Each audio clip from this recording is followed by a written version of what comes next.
Convido agora a senadora Vanessa Graziotin para fazer a sua indagação.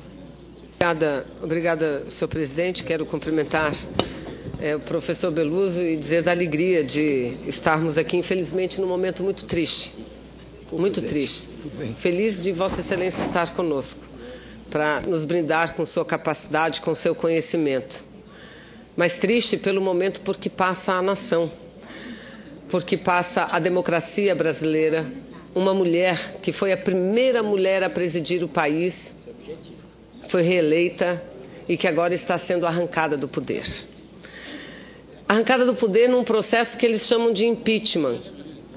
E estão acusando a presidente e querem tirar o seu mandato definitivamente por conta dela ter assinado 3 decretos de créditos suplementares e por ter permitido que o Plano Safra continuasse a ser operacionalizado no Brasil. Veja, professor Beluso, qual é o momento que vive o país. E por isso que nós dizemos, a gente está diante de um processo que tem forma, mas não tem conteúdo. E se não tem conteúdo, e por que não tem conteúdo? Porque não tem crime. Porque o crime só existe quando ele está previsto na legislação. E não existe esses crimes, nenhum artigo de nenhuma lei, nem a Constituição, nem a LRF, nenhuma lei prevê isso que eles estão dizendo. Eles estão sendo obrigados a criar novas figuras jurídicas para dizer que a presidente, cometeu um crime. Como, por exemplo, que meta fiscal se mede antes do final do ano. Fale sobre isso, professor Beluso. É a primeira pergunta que eu lhe faço, porque essa é a teoria que eles desenvolveram, que a meta fiscal tem que ser cumprida antes do final do ano, apesar do artigo 4º da Lei de Orçamento Anual dizer pode ser aberto crédito por decreto, contanto que seja compatível que não seja incompatível com o alcance da meta fiscal para o exercício de 2015. Lhe pergunto, nobre professor, uma outra questão, porque eles falam muito do conjunto da obra, ocupam aqueles microfones, ocupam esses microfones e ainda se acham no direito de nos criticar e só falam da política. O presidente está saindo porque fez desemprego, porque as indústrias fecharam, porque as lojas estão fechando. Então eu lhe pergunto, 3 decretos, a operacionalização do Plano Safra são suficientes para levar à crise econômica que nós estamos vivendo? O cenário econômico internacional tem alguma coisa a ver com essa crise ou não? E não vem eles dizer que eu estou fugindo do assunto, porque eu não estou. Porque eu estou respondendo e precisamos responder a eles. Que o povo brasileiro não sabe o que é pedalada, o povo brasileiro não sabe o que é decreto de suplementação, então eles usam os microfones para dizer que a presidente é responsável por tudo que acontece de ruim no nosso país. Então eu lhe faço essa outra pergunta, se o cenário econômico... 30 segundos. O cenário econômico internacional influencia nesse problema que nós estamos vivendo na economia brasileira. E, por fim, pergunto para o senhor, professor Beluso, eles, no que diz respeito ao Plano Safra, estão dizendo que o que houve não foi um inadimplemento, e sim uma operação de crédito. E, para justificar a operação de crédito, eles dizem que o volume foi muito alto e o tempo que o governo ficou sem pagar o Banco do Brasil foi muito longo. Vossa Excelência, Vossa Senhoria, além de ser economista, já atuou no serviço público. Fale sobre isso também. Com a palavra, professor Beluso. Eu vou começar respondendo pelo Plano Safra, né? Eu vou procurar ser muito objetivo e muito claro, né? O Plano Safra já funciona, já opera há muito tempo e ele é fundamental para o desenvolvimento, fundamental para o agronegócio, fundamental para a agricultura familiar, né? Eu acho que são 2 programas que são muito importantes para o desenvolvimento da agricultura brasileira. O Plano Safra, ou seja, a subvenção que o governo faz ao setor subsidiando as taxas de juros e a Embrapa. São 2 fatores fundamentais para o desenvolvimento extraordinário da agricultura brasileira, né? Nós somos, na verdade, desse ponto de vista, tecnologicamente avançados e com programas de expansão muito bem concebidos. Então, eu quero dizer o seguinte, só fazer uma observação. Vamos supor que tivessem cortado o Plano Safra. Os efeitos econômicos de um corte do Plano Safra seriam para agravar a recessão, seriam muito graves, porque você desampararia a agricultura brasileira de um suporte que é importante. Depois é o seguinte,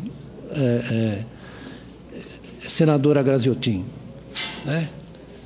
Uma operação de crédito é uma coisa muito bem definida, certo? É uma relação em que alguém cede dinheiro ou seu patrimônio para poder receber de volta mediante o pagamento de juros, ou, excepcionalmente, né, talvez nunca, sem os juros. Então, a relação de crédito está estabelecida entre o Banco do Brasil e o mutuário,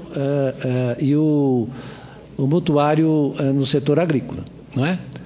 O que acontece, aquilo é um subsídio, ou seja, uma subvenção, que é uma operação fiscal. Não é uma operação de crédito, é uma operação fiscal. Porque isso não está contemplado no orçamento, o subsídio que deve ser destinado ao Plano Safra está. Então, isso é uma operação fiscal, não é uma operação de crédito, claramente não é. Professor Beluso, novamente a palavra com a senadora Graziotin. Muito obrigada, professor Beluso. Nessa segunda etapa que nós temos, eu tenho 3 minutos, Vossa Senhoria tem 3 também. Se pudesse falar a respeito do que eu lhe questionei no primeiro momento, se a edição desses decretos, a efetivação do Plano Safra são razões suficientes para levar a essa crise econômica que nós estamos vivendo. E fale também, professor, sobre o cenário internacional. Qual a influência que a crise econômica mundial tem em relação ao nosso país?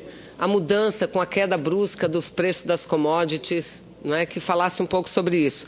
E, por fim, professor Beluso, eu tenho desde ontem feito muita questão, porque aqui durante toda a comissão eles mostraram muito gráficos, mas é fácil mostrar um gráfico sem explicar direito o que diz um gráfico. Esse gráfico aqui está no relatório. Esse gráfico aqui foi feito pelo relator, senador Anastasia, e mostra a evolução desde o ano de 2001 até agora da aplicação e operacionalização do Plano Safra. E mostrou que no ano de 2015, o ano abriu com um débito do governo brasileiro junto ao Banco do Brasil de 13 bilhões de reais, que foram pagos, todo foi pago no curso do ano pelo governo federal. Mas esse mapa mostra que em 2010 foram 3,5 bilhões, e olhe que a moeda não está atualizada. Se atualizarmos, esses 3,5 bilhões, possivelmente chegarão a 5 bilhões. Então, aí eles dizem, porque a gente questiona, mas agora é operação de crédito, agora é crime, antes não era? Aí qual é a outra tese que eles desenvolveram?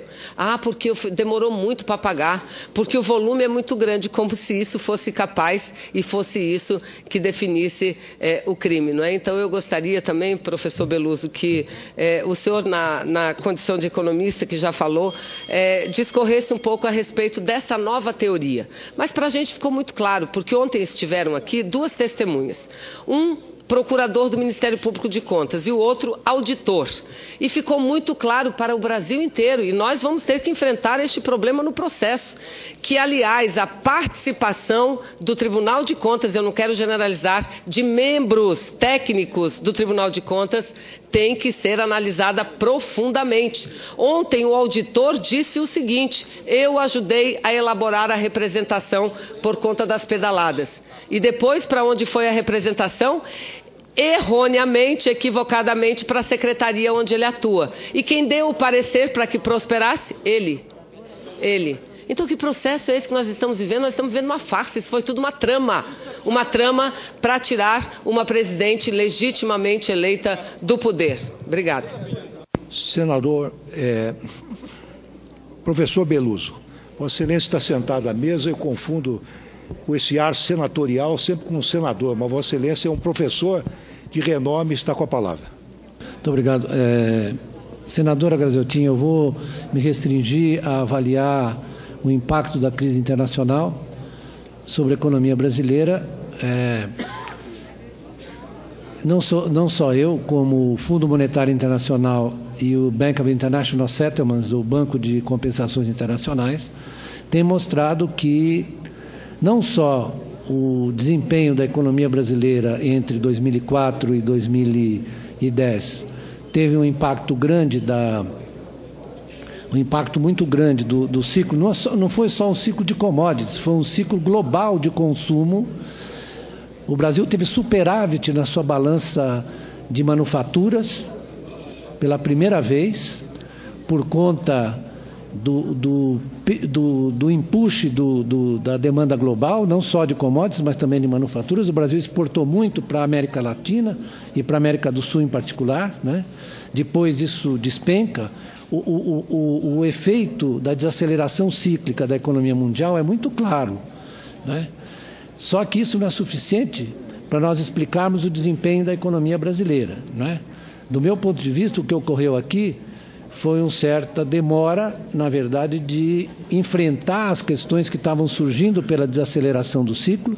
Eu sou obrigado a dizer isso com toda clareza, né? E isso, na verdade, precipitou uma desaceleração mais forte da economia brasileira, junto com algumas questões, né, com as quais eu não concordo, como, por exemplo, as isenções fiscais, né, que eu chamo de da milho ao pato, né, da milho ao pato, não é ao bode, é ao pato, e isso, na verdade, prejudicou o comportamento fiscal. Mas, fundamentalmente, o que aconteceu foi que a desaceleração da economia levou a uma queda da receita fiscal importante, né, e isso foi seguido depois pelo choque de tarifas, pelo choque de juros e pela tentativa de... Na verdade, foi um corte de aproximadamente queda de 30% do investimento público. É evidente que nenhuma economia resiste a um negócio desse. É isso. Agradeço ao professor Beluso.